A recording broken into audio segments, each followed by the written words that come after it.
बिस्मिल्लाहिर्रहमानिर्रहीम। अच्छा, आज जो हम बात करेंगे वो बेसिकली बहुत ही इम्पोर्टेंट टॉपिक है हमारा आज का।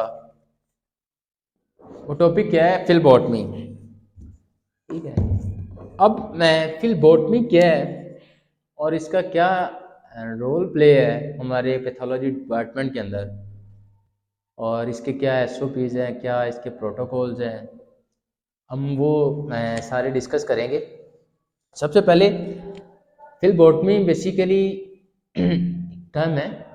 फिलबॉटमी is defined as a vein puncture.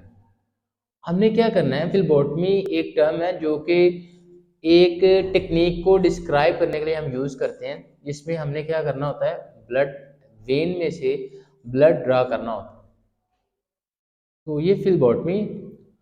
और अब है क्या कि सबसे पहले तो ये कि हमारे पास पेशेंट आता है, हमने पेशेंट की आइडेंटिफिकेशन करनी है। आइडेंटिफिकेशन के लिए दो चीज़ें होती हैं, एक पेशेंट नेम होता है, दूसरा एमआर नंबर होता है। तो कभी कभार मतलब कि मिस पेशेंट भी हो जाता है, या तो हमारे पास दो पेशेंट्स हैं या पेशेंट का रश काफ़ी ज़्यादा है, तो पेपर किसी के हैं, हमने ब्लड जो है ना वो उस पेपर को देख के किसी और पेशेंट का कर लिया है, तो वो चेंज हो जाएंगे, तो सारी सिस्टम खराब हो जाए। ठीक है। तो पहले पेशेंट की आइडेंटिफिकेशन करनी है, उसके बाद हमने पेशेंट को बिठा देना है, खड़े होकर सैंपल कभी भी नहीं लेना। उसके बाद हमने टोर्निकेट अप्लाई करना है। टोर्निकेट अप्लाई करने का जो टाइम है वो हमने 60 सेकंड से ज़्यादा टोर्निकेट बांधे नहीं रखना। मतलब हमने टोर्निकेट अप्लाई कर दिया, 60 सेकंड से पहले पहले हमने ब्लड जो है ना वो ले रहे हैं। अब हम क्या करेंगे, अगर 60 सेकंड से ज़्यादा हो जाते हैं, हमें वेन नहीं मिलती, फिर हम इसको खोलेंगे, दूसरे बाजू पे अप्लाई करेंगे। अगर दोबारा उसी बाजू पे अप्लाई करना तो फिर उसके लिए हमें 4 से 5 मिनट वक्फा देना होगा। फिर क्या होता है कि हमने जो है ना वो वेन डिटेक्ट कर लिया। वेन जो है ना वो जिस वेन से हम ब्लड ड्रा करते हैं वो होती है मेडियल वाइडल वेन है। फर्स्ट प्रायोरिटी हमारी वही है। अगर एक हाथ से नहीं मिलती एक बाजू से, फिर दूसरे बाजू पे, अगर फिर वहाँ से नहीं मिलती तो फिर जो है ना वो हम हाथ पे और वहाँ पे जो है ना वो जा सकते हैं, लेकिन फर्स्ट प्रायोरिटी हमारी यही है।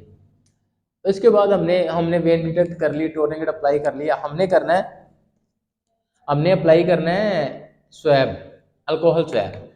हमने एंटी क्लॉकवाइज डायरेक्शन में साफ करते हुए बाहर की तरफ आना है, और 10 सेंटीमीटर का एरिया हमने जो है ना वो साफ करना है।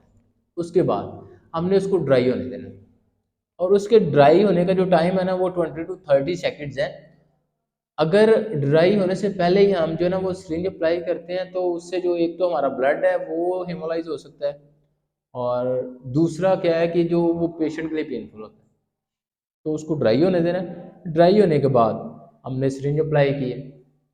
उसके बाद हमने सैंपल को आहिस्ता आहिस्ता जो है ना वो जो हमारे पास सिरिंज की बैग है ना, स्पेंजल्स है, उसको आहिस्ता आहिस्ता खींचें, उसको ज़ोर से नहीं खींचते। अगर ज़ोर से खींचेंगे तो हमारा जो ब्लड है ना वो क्लॉट हो जाएगा, आरबीसीज डिस्ट्रॉय हो जाएगा। ठीक है। तो उसके बाद फिर हमने ले लिया सैंपल। सैंपल लेने के बाद हमने क्या करना है कि हमने जो है ना वो उसको बेंड नहीं करना हाथ को। जो पेशेंट है ना वो मोस्टली यही होता है हमारे कि उसको बंद कर देते हैं, ऐसे बेंड कर देते हैं। बेंड नहीं करना है, ऐसे ही 1 मिनट के लिए उसको प्रेस करें। उस पर जो है ना वो आप वो जो कॉटन है वो रख दें, या आपके पास वो सनी प्लस है तो आप वो यूज़ कर लें। 1 मिनट के लिए आप ऐसे रखें, उसको जो है ना वो बेंड नहीं करना। उसके बाद अब हमने सैंपल ले लिया है, अब हमने वायल में सैंपल डालना है। तो ये तो पहले हमें पता होना चाहिए कि टेस्ट कौन कौन से हैं, कितना उनके लिए सैंपल रिक्वायर है। और ब्लड कल्चर में जो है ना वो उसका ये होता है कि हमने 3 से 4 दफ़ा पूरे एरिए को अच्छी तरह जो है ना एक्जी प्रेप से साफ़ करना होता है, और उसके बाद जो है ना वो फिर हमने टिश्यू पेपर से भी साफ़ करना है। फिर हमने अपने ग्लव्स चेंज करने हैं, मास्क अप्लाई करना है, मास्क लगाना है उस कंडीशन में जब हम स्पेशली ब्लड कल्चर का सैंपल ले रहे हैं। फिर हमने क्या उसके बाद जो है ना वो 10 ml एरोबिक में और 10 ml एनारोबिक में। और अगर बच्चों का है तो उनके लिए एक ही वायल यूज़ होती है, और उसमें 5 ml कम 3 ml जो है ना ब्लड हम बच्चों के लिए ब्लड कल्चर के लिए तो वो लेना होता है। तो उसके बाद हमने ले लिया। अब हमने क्या करना है कि हमने वायल में ऐड कर लिया। अब जो सीबीसी वायल होती है ना उसको तो हमने 2-3 दफ़ा, 2-3 नहीं मतलब 4 से 5 दफ़ा हमने इस तरह जो उसको मिक्स करना है। उसके बाद हमने उसको रोटेटर पे रखना है। ज़्यादा ज़ोर से नहीं करना, ऐसे ऐसे नहीं करना, वो जो सेल्स हैं वो डिस्ट्रॉय हो जाएंगी। और जो क्लोटिड है ना, क्लोटिड को भी 2 से 3 दफ़ा हमने मिक्स करना है। हमारे मोस्टली यही कंसेप्ट है कि उसको क्लोटिड को वैसे ही रख देते हैं, उसको मिक्स नहीं करते, उसको मिक्स करना है, उसके बाद उनको रूम टेम्परेचर पे रख देना है।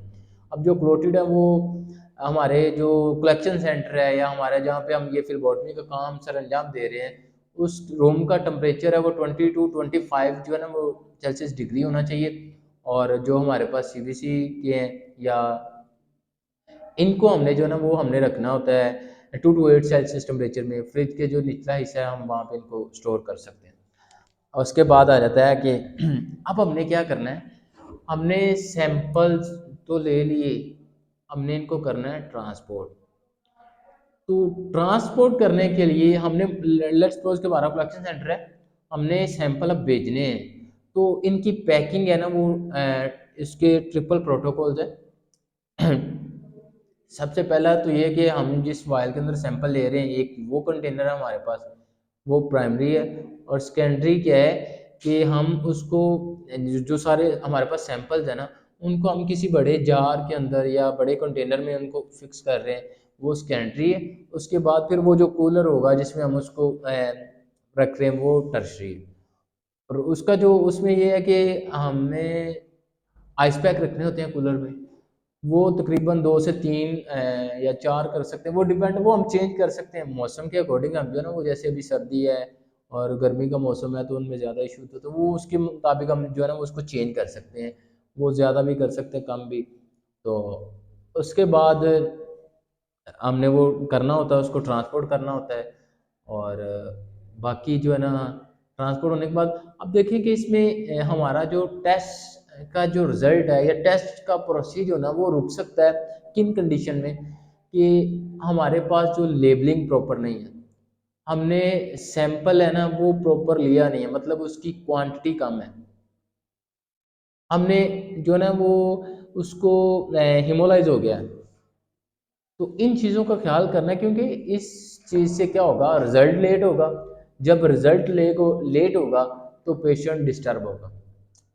जब प्रॉपर टाइम पे हमें रिपोर्ट नहीं मिलेगी, पेशेंट को रिपोर्ट नहीं मिलेगी, टाइम पे उसका ट्रीटमेंट नहीं होगा स्टार्ट, तो उसको जो है ना वो खतरा हो सकता है। तो हमने कोशिश करनी है कि इन चीज़ों को फॉलो करें और ये जो है ना ये गलती ना हो हमसे।